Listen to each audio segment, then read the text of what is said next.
الرحمن الرحیم، میں ہوں doctor Khan, professor physics, career counsellor, life coach, guide, motivational and special speaker, master trainer academic and management. اس امید کے ساتھ کہ پہلے کی طرح آپ اس ویڈیو کو لائک بھی کریں گے، چینل کو سبسکرائب بھی کریں گے، مجھے آپ کے کمنٹس کا بھی انتظار رہے گا۔ اس ویڈیو میں ہم بڑے اہم موضوع پہ بات کرنے والے ہیں۔ اس کا عنوان ہے mystery of dark matter and dark energy. تو پڑھتے ہیں اللہ کا نام لے کر ہم اپنے موضوع کی طرف۔ سب سے پہلے ڈارک میٹر کیا چیز ہے؟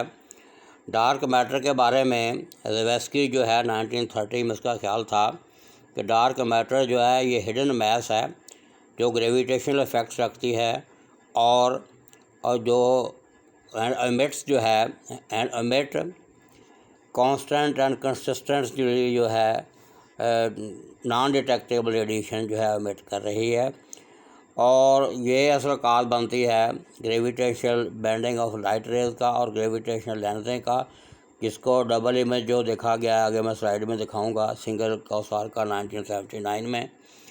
اس کے بعد اس میں جو چیز یاد رکھنے والی ہے جو ابھی میں نے بات کی ہے، اس کا مطلب یہ ہے کہ کائنات کی جو کنسسٹنسی ہے اور کمپوزیشن کی جو ہے کانسٹنٹ ہونا ہے، جو اصلی حالت میں رہنا ہے، یہ ڈارک میٹر جو ہے یہ اس کی وجہ بنتا ہے۔ اور یہ کن چیزوں پہ منحصر ہوتا ہے؟ یہ ایک نیوٹرل پارٹیکل جو ہے ان کو کنسس کرتا ہے، اور یہ نہ انرجی جو ہے ابزارب کرتا ہے، نہ انرجی ایمٹ کرتا ہے۔ اس میں عام طور پہ جب ہم اس کی کنسیپٹ کو سمجھنے کی کوشش کرتے ہیں تو پہلے تصور کیا گیا تھا کہ جو ارتھ جو ہے، زمین جو ہے یا کائنات جو ہے، اس کا جو ڈارک میٹر ہے وہ ایتھر ہے، یعنی ایتھر جو ہے اس کو ڈارک میٹر سمجھا گیا، لیکن بعد میں یہ کلیئر ہو گیا کہ ایتھر جو ہے وہ اویلیبل نہیں ہے، ریجیکٹ ہوگی تھیوری یہ۔ اس کے بعد لیٹسٹ جو تھیوری چل رہی ہے لارج ہیڈرن کولائڈر سن کے حوالے سے، وہ چل رہی ہے ہیگز فیلڈ اور ہیگز پارٹیکل کے حوالے سے۔ اب اس کو جو ہے اس کی جگہ جو ہے ڈارک میٹر کا تصور کیا جا رہا ہے۔ اس کی مثالیں جو یہاں آپ کو یہ وہ سلائڈ آپ کو دکھا رہی ہے، جو بھی میں نے باتیں کی ہیں کہ یہ ڈارک میٹر کیا چیز ہے، تو یہ تھوڑا سا سلائڈ جو ہے تھوڑا سا دیر لگے گی اس کو۔ اس میں وہ اس بات کی گئی ہے کہ کیسے جو تھا ارتھ جو ہے وہ ڈارک میٹر جو ہے اس میں سے جو بھی میں نے بات کی تھی، گریویٹیشنل بینڈنگ ہوئی، لائٹ جب گزری اس کے پاس سے تو وہ بینڈ ہو گئی۔ اس کے بعد اس کا جو واضح ایکسپیریمنٹل پروف تھا کہ ایک سنگل کوسار جو ہے اس کے جب امیج دیکھا گیا تو دو امیج تھے اور دونوں ایک دوسرے کے جو تھے وہ ریفلیکشن تھی۔ یہ ہائیپوتھیسس جس کی ابھی میں نے بات کی ہے۔ اس کے بعد یہ جو ابھی میں نے بات کی ہے، یہ دو تھیوریز ہیں کہ ایک وہ ایتھر والی اور ایک ہیگز بوزان اور ہیگز پارٹیکل والی۔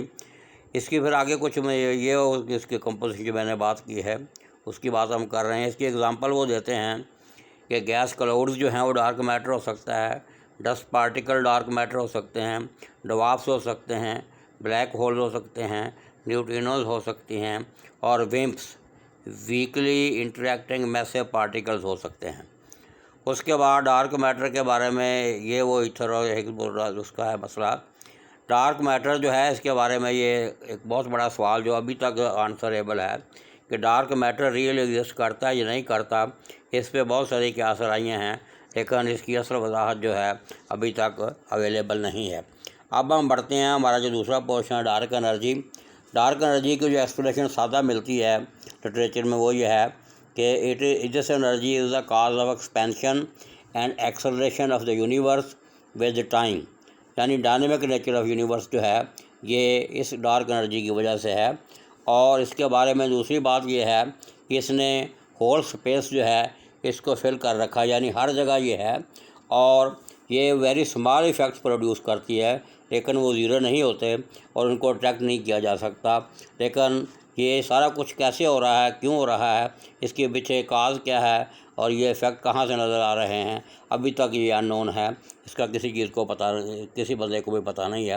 یہ وہ جو ایکسپینشن کی بات کی ہے، ایکسپینشن کنٹریکشن کی بات کی ہے، اور یہ اس کی کتنی کمپوزیشن ہے، یہ ڈارک انرجی میں نے بات کر دی ہے۔ یہ ڈارک انرجی جو ہے اس کے جو ہائیپوتھیسس جو ہیں اس کی بھی میں نے بات کر دی ہے۔ ڈارک انرجی، ڈارک میٹر اور فیٹ آف دا یونیورس جو ہے اس کے بارے میں جو میں نے ابھی بات کی ہے کہ فیٹ آف دا یونیورس کی جب ہم بات کرتے ہیں بہت ساری اس میں تھیوریز ہیں، لیکن سب سے جاندار تھیوری مانی جاتی ہے وہ آپ آئنسٹائن جو ہے اس کی جنرل تھیوری آف ریلیٹیوٹی ہے۔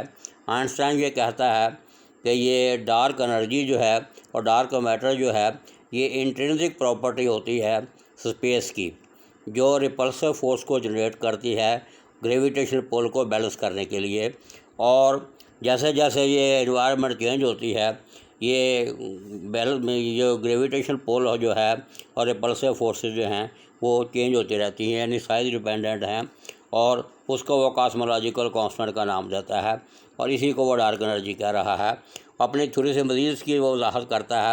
اس کو سمجھنے کے لیے ہم یہ ثابت ہو چکا ہے گریویٹیشنل فورس نہیں ہے، بلکہ یہ اسپیس ٹائم کرویچر ہے، اور اسپیس ٹائم کرویچر جو ہے اس کی وجہ جو ہے وہ گریوٹی ہے، میٹر ہے، یعنی سائز جو ہے کسی چیز کا جو ہے اس کی میس جو ہے وہ بتاتی ہے کہ اسپیس ٹائم میں کس قسم کا کرویچر آنا ہے۔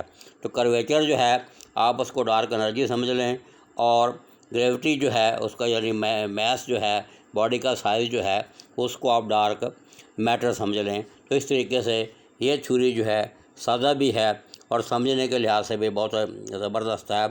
یہ ساری چیز کے بارے میں یہ شیکسپیئر کا بہت بڑا خوبصورت قول ہے جو آپ کے سامنے نظر آ رہا ہے کہ کائنات اور جنت میں صرف وہ کچھ نہیں ہے جو ہم نے خواب دیکھ رکھے ہیں، بلکہ اور بھی بہت کچھ ہے جس کا ہمیں ادراک نہیں ہے۔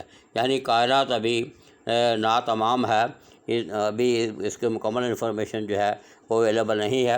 جو بھی انفارمیشن اویلیبل تھی میں نے آپ کے سامنے رکھ دی ہے۔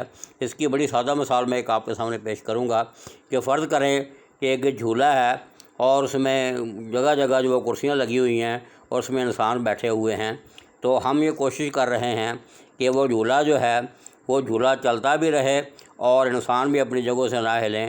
اس کی ایک ہی مین وجہ ہے کہ وہ جھولا اپنی لیمٹس میں رہے، یعنی اب اس کی جو لمٹ دی گئی ہیں اس سے وہ لمٹ کراس نہ کرے، تو پھر ایسا ممکن ہے۔ تو اس کو ہم سمجھتے ہیں جو جھولے کی رفتار کی میں بات کر رہا ہوں اپنے لمٹ کراس نہ کرے، وہ ہے ایکسپینشن آف دا یونیورس۔ کہ یونیورس جو ہے اگر ایکسپینڈ ہو کے پھر پھیل کے پھٹ کیوں نہیں جاتی، اس کا مطلب ہے کہ یونیورس اپنی لمٹس میں ہے، اور انسان سے میری یہاں مراد یہ ہے جھولے کو آپ کائنات سمجھ لیں، اور اس کی سپیڈ کو کنٹرول کرنے کا مطلب ہے گریوٹی جو ہے یعنی ڈارک میٹر جو ہے اس کو سمجھ لیں، اور انسان جو اپنی جگہ بیٹھے ہیں وہ کائنات میں جو کچھ بھی ہے جس میں جن بھوت انسان چرند پرند ہر چیز جو اویلیبل ہے اس کو آپ میٹر سمجھ لیں۔ تو یہ میٹر اور انرجی کی بہترین مثال ہے کہ کائنات میں جتنی چیزیں ہیں وہ اپنی اصلی حالت میں بھی ہیں، اور کائنات جتنی پھیل رہی ہے اتنی ہی سکڑ رہی ہے، وہ اسٹڈی اسٹیٹ میں ہے۔ تو کائنات میں جو کچھ ہے اس کی اپنی اصلی حالت میں رہنا جو ہے وہ ڈارک میٹر کی وجہ سے ہے، اور کائنات جو پھیل رہی ہے اور کنٹرولیبل ہے وہ جو ہے ڈارک انرجی ہے۔ میں نے بڑے سادہ لفظوں میں ڈارک میٹر ڈارک انرجی کے بارے میں بہت کچھ کہہ دیا ہے۔ اب مجھے آپ کے کمنٹس کا انتظار ہے، جیسے آپ کے کمنٹس آئیں گے میں ان کو رسپانڈ کروں گا۔ اس کے بعد دوبارہ میں گزارش کر رہا ہوں کہ چینل کو سبسکرائب کرنا بھی نہ بھولیے، اور آپ اس ویڈیو کو لائک بھی کیجئے، یہ صدقہ جاریہ ہے تاکہ مجھے میرا حوصلہ بڑھے اور آئندہ جو ہے اس سے اچھی ویڈیو جو ہیں میں آپ کے لیے بناتا رہوں۔ اللہ آپ کا حامی و ناصر ہو۔ Thank you very much.